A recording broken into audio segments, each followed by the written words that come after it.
Back when I was in Toastmasters, one of the first things we taught new members was that if you are going to deliver a speech or make a presentation, make sure that your speech or presentation has an introduction, a body, and a conclusion. Now, this was drummed repeatedly into their heads so that they will know that this is important, that this method of organizing your speech is important to ensure that the audience understands your speech. Hi, my name is Eric, and welcome to my channel. In this video, we are going to talk about the introduction. We'll define what an introduction is, its purpose, what are the parts of an introduction, and then we will go into a few examples of introductions that you could use in your speeches. Stay tuned.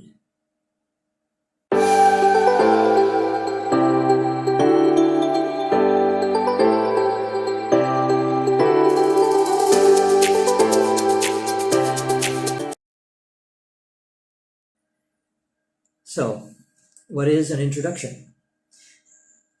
Just to make sure, we are not referring to that instance where someone in front of the room or on a stage tells the people that, ladies and gentlemen, please help me welcome Eric Marcello and his speech, whatever.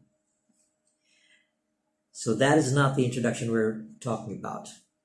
The introduction that I want to tell you about is the speaker's introduction to his speech. That is, the speaker makes his own introduction to what he's going to be delivering. And that's it. That's the definition of an introduction.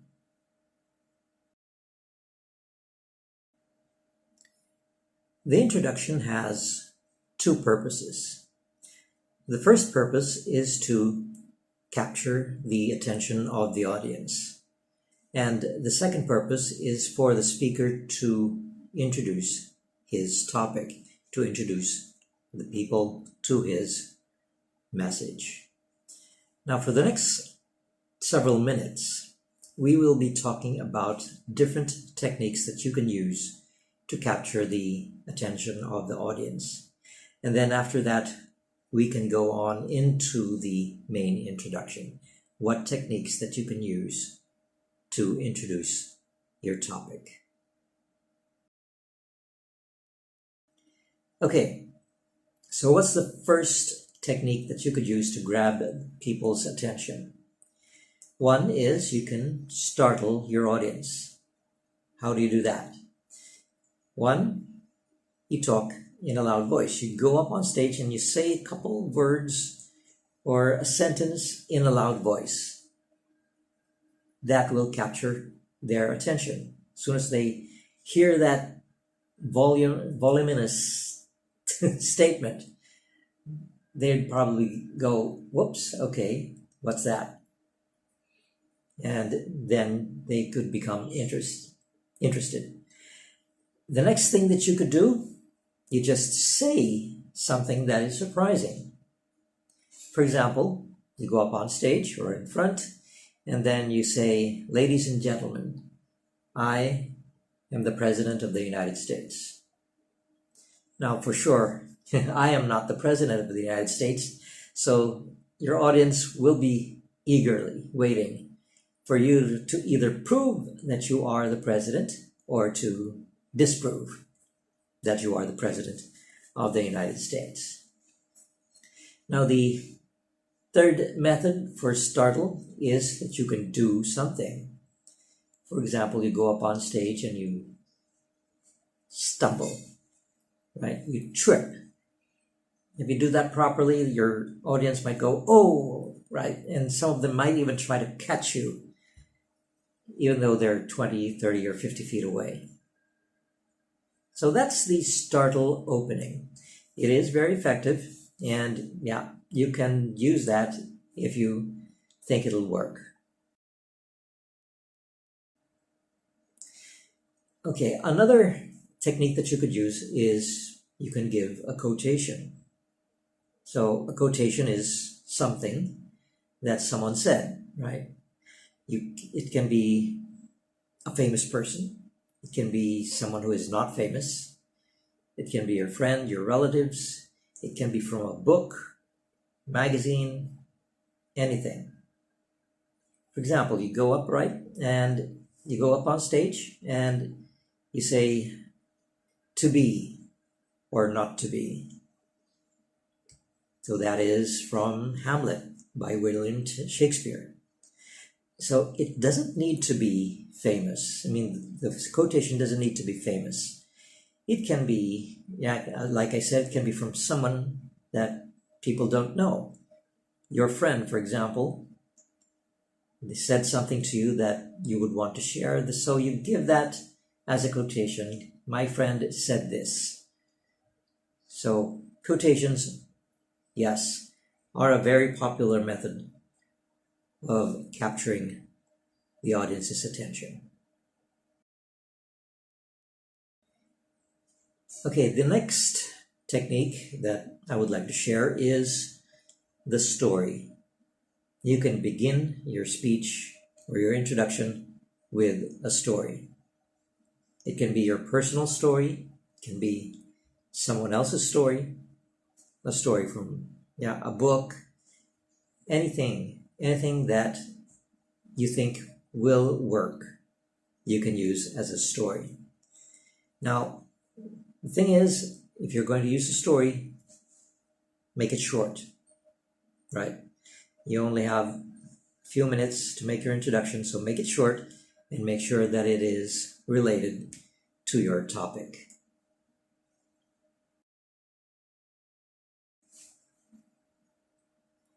All right, who can sing? Yeah, singing is a way that you could open your speech or your introduction. For sure, if you have a nice voice, if you have perfect pitch, then singing is a very effective method of getting their attention, especially if the audience is musically oriented. Now, what if you don't have a nice voice? What if you're tone deaf? Is that I'm not sure if that's the right word, but yeah, you sing out of tune. You can still use singing if your speech is a humorous speech. So singing out of tune is a great way to get people into the mood for your humorous speech. Okay, another non-popular method of opening a speech or introduction is the joke. You get up there and you give a joke. And yeah, again, if it's a humorous speech, that would be a great way to start your speech. Now, one of the rules that Toastmasters told us is that green jokes are never, ever a good idea. I know there are people who go up on stage and start cracking jokes, and some of them, or many of them, I think, actually give green jokes. But I think those are comedians. Those are, stand-up comedians. They make their money making jokes, and they give all sorts of them, green or not. But for a speech, I don't think a green joke would be appropriate. If you're a stand-up comedian, then yeah, by all means, go ahead. But I wouldn't advise it. Now, what if you're in for example, a corporate room? You're in a conference room. The president of the company is there, the CEO, the board of directors. You've got several managers in there. How would you start your speech or your presentation? For sure, You should not use the startle opening. Certainly not the singing, never the joke, and, well, maybe storytelling might not even be appropriate for that. The thing to use in these kinds of settings is to just go ahead and introduce your topic. Ladies and gentlemen, thank you for coming. What I'm going to be presenting today is our team's solution to the problem that we're having. Now, since these are company executives and they are concerned for the company, for sure, they would be interested in what you had to say. So no need for, exotic openings. Just go ahead and give the opening and onto your presentation.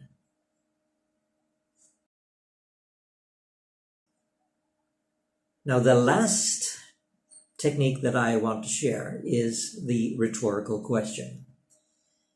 You go up on stage and then you ask a question or a series of questions.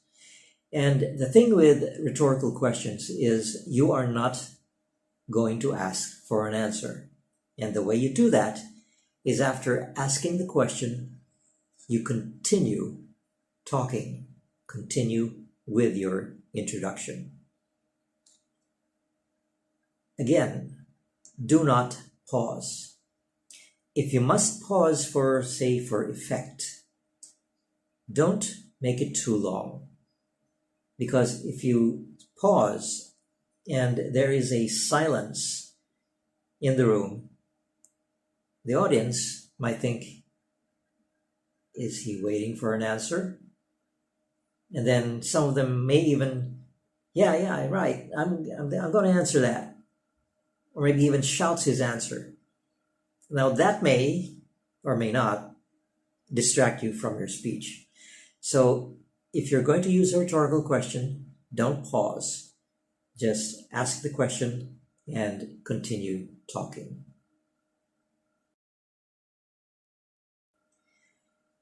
Okay, those are methods that you could use to capture the attention of your audience. Now, is there another technique that you could use? Well, yes, there is. You can combine techniques. You can go into a story, end it with a joke.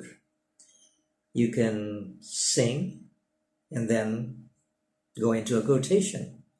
So there are, well, not an unlimited number of combinations you could use, but the rule, maybe not a rule of thumb, right? The rule of thumb is you just use maybe 2 techniques.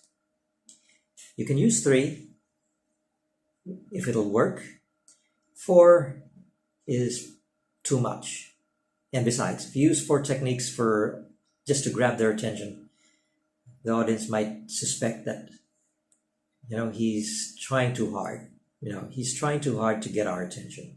So 2 techniques should be able to do the trick. Okay, so now that was the methods or techniques that you could use to capture their attention. Now, what about the main introduction? After you've captured their attention, what do you say? Well, in Toastmasters, what we tell the new members is, in the introduction, you tell the people what you're going to tell them. That's the short method or the short definition for an introduction. You tell them what you're going to tell them. Now, the way that you could do that, there are a couple of techniques that you could use. One is, I would call the table of contents. Ladies and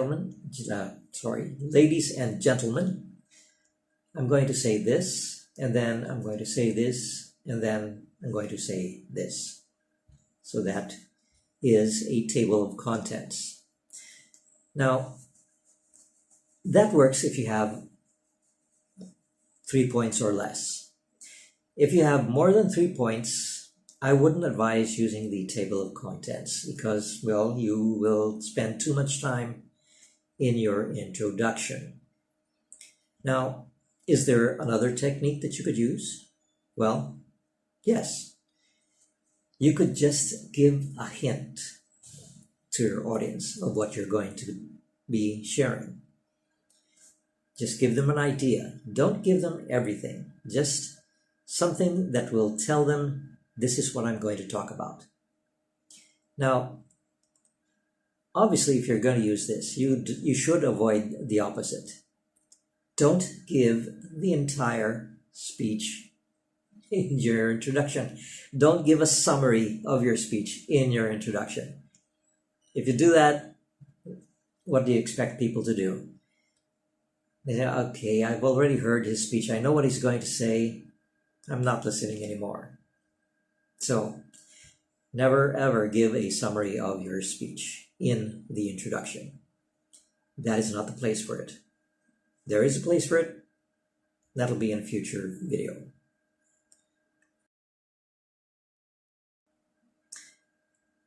Okay, how long should your introduction be? Well, the general rule is that it should be 1 to 2 minutes long. 1 to 2 minutes is enough. Why? If your speech is a timed speech, meaning you have a certain time allotted, it's generally in Toastmasters, our speeches are mostly about 7.5 minutes long. So any time that you spend on your introduction means you have less time for the body of your speech, for your message. So 1 to 2 minutes, that's fine. You can go over 2 minutes if you think it's necessary. Maybe a few seconds more. But as much as possible, keep it down to 2 minutes.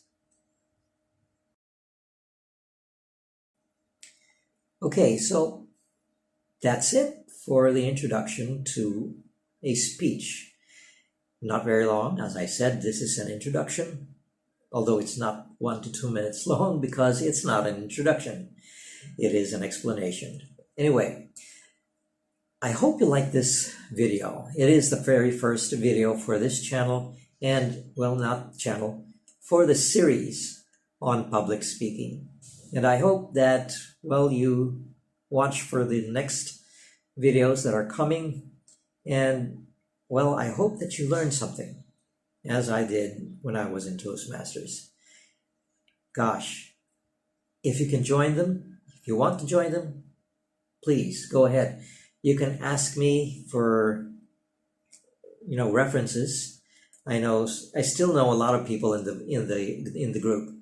Even though I am not active anymore, I still treasure the skills that they taught me with regards to public speaking.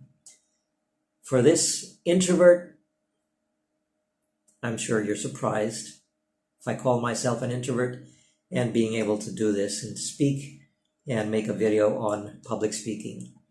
Yes, you can turn around and become a public speaker. Thank you for listening. Have a nice day. Keep safe, and God bless.